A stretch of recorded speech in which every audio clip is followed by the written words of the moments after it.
Let me start saying that it's the second time that we held this regional conference in a Pacific Island country. First time was in Samoa in 1996. 22 years ago was mentioned by the president. And it's very important that the SIDS countries have their voice heard loud and clear in this conference. SIDS, and especially the Pacific Island, are among the countries most vulnerable to the main challenge of our times, climate change. Today, in face of climate change, natural disaster and extreme weather events are more likely to happen and more difficult to predict. Drought and floods are more frequent and intense. We saw this happen in Fiji the last 2 weeks. Climate change will likely continue to bring uncertainty and complexity and affect every aspect of our lives. That's what the minister in here used to say, to call the new normal that we need to be adapted to. And in the case of the SIDS, adaptation to climate change and resilience to natural disaster is a more than vital condition to achieve sustainable development. It is, in fact, a matter of survival. Ladies and gentlemen, the regional conference is very important to align FAO work to the needs of the 23rd Agenda.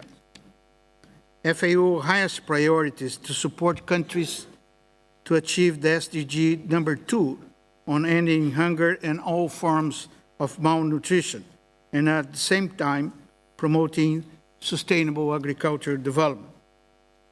Unfortunately, as you know, the latest numbers show an increase of hunger people in the world, as also mentioned by the President, after more than 10 years of decline. In the region, we had a remarkable progress reducing undernourished the last 2 decades, when we brought down the proportion from 17% of undernourished people to 11%. But there has been a slowdown in progress, and the number of hungry people have increased, especially in Southeast Asia. Today, there are still near 490 million undernourished people in Asia and the Pacific, far more than any other part of the world. Countries need to step up their efforts to bring the fight against hunger back on track.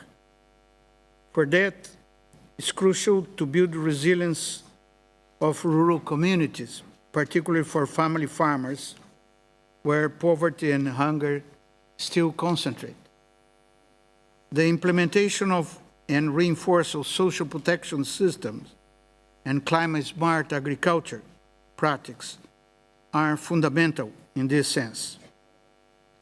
Let me highlight that hunger must not be our only concern. In fact, the SDG number 2 calls for eradication of all forms of malnutrition by 2030. Today, we are facing a global epidemic of overweight and obesity. The numbers are growing in developing and developed countries alike. In 2016, more than 1.9 billion adults in the world were overweight. Of these, 650 million were obese. The situation in the Pacific Islands is particularly alarming. We find here highest rates of obesity in the world. In at least 10 Pacific Island countries, more than 50% of the population is overweight, according to the World Health Organization. And in some of the islands, this proportion can go up to 90%. Worst, among women, obesity prevalence ranged from more than 30% here in Fiji to an incredible 80% in America Samoa. All figures coming from World Health Organization, WHO. The overconsumption of imported processed foods high in salt and sugars is the major driver behind this increase in overweight and obesity. Countries need to tackle this situation by stimulating healthy diets. National public policies are fundamental to promote it. Nutrition is a public issue and must be treated like that. Consumers must be aware of the benefits and detriments of what they are eating. This involves nutrition education, awareness raising, as well as regulation on labeling and advertising of food. I will explore more of these topics during our roundtable on zero hunger that will take place after this session. Excellencies, as I mentioned before, climate change is one of the major obstacles in achieving sustainable development. It is of utmost importance to promote the adaptation of food systems, especially in poor rural communities. We expected to hear from you how FAO can best help your countries in planning and implementing actions. The Green Climate Fund is one of the most important mechanisms now available to finance developing countries to adapt and mitigate impacts of climate change. FAO is working closely with a wide range of countries around the world that have requested our assistance to present projects to the fund. Here in the Asian Pacific, FAO is currently support the elaboration of 12 projects to be submitted to the Green Climate Fund. We are expecting to present 3 of them by the end of this year. The projects from Nepal, Pakistan, and the Philippines. They are about promoting resilience building and adaptation to climate change impacts. In the Pacific sub-region, FAO is working in the elaboration of 5 other projects involving Cook Islands, Fiji, here, Tonga, Vanuatu, Samoa, and Solomon Island.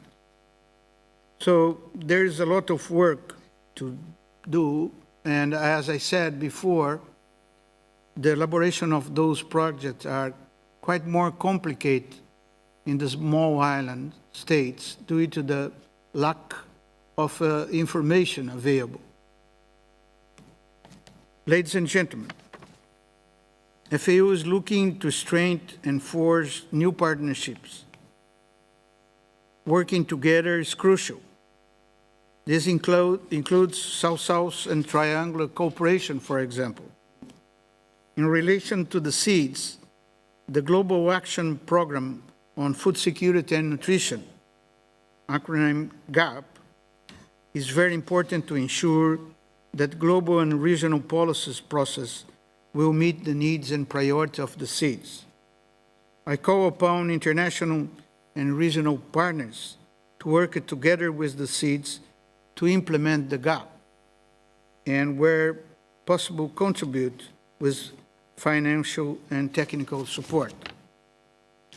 I am also confident that with the ownership, commitment, and cooperation, the GAP will successfully achieve the expected outcomes.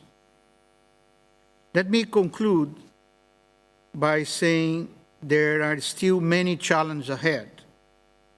but with steadfast commitment, countries can deliver on sustainable development goals. I would like to take this opportunity to reiterate that FAO will continue to support the region to deliver the ambition of inclusive growth and shared prosperity for all. No one can be left behind in our common quest for a more sustainable development. Thank you for your attention.